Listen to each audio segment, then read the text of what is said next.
Howdy, Ricardo here. I have very exciting news this afternoon. I just discovered that we have our first hurricane that's headed towards the United States, the Gulf of Mexico first, and they've named it Hurricane Elsa. As you know, those of you that have followed me in the past, I love to talk about hurricanes and what their names mean. Elsa means God's promise. And God has promised to save us, our spirit and our soul and our body. He has promised to save us. He has contracted with us.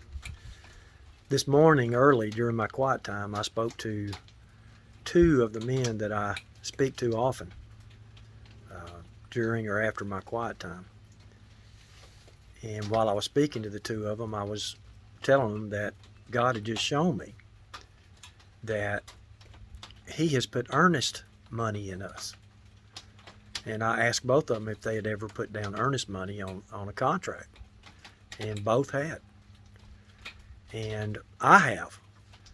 When I did it, I really didn't understand what I was doing because I gave a man $100, $100 bill, earnest money, because I wanted to buy a lot from him. Well, Debbie and I changed our minds, and we ended up not purchasing the lot.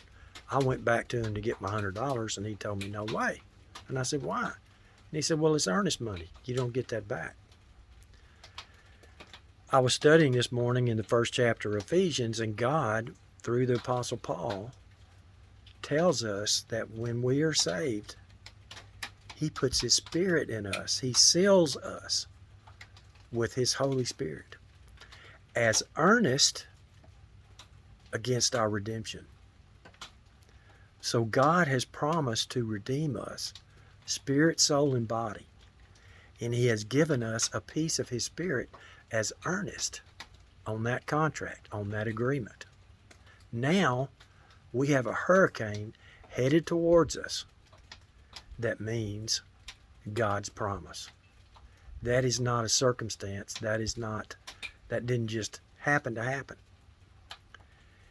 It is God telling us to get ready. He is going to carry out His promise to redeem us, to redeem our spirit, our soul, and our body. Now, if you have believed the gospel, the truth that's found in the gospel, the death, burial, and resurrection of Jesus Christ, if you have believed that, God has given you earnest through His Holy Spirit. And when He sealed you with His Holy Spirit, your spirit was born again at that instant. And you actually have a new man, Paul tells us, that is seated in heavenly places. It is seated in New Jerusalem. And you have a quantum connection.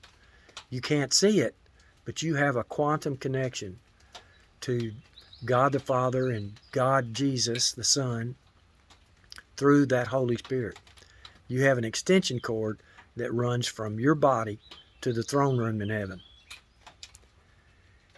I love it, and I'm sharing it with you.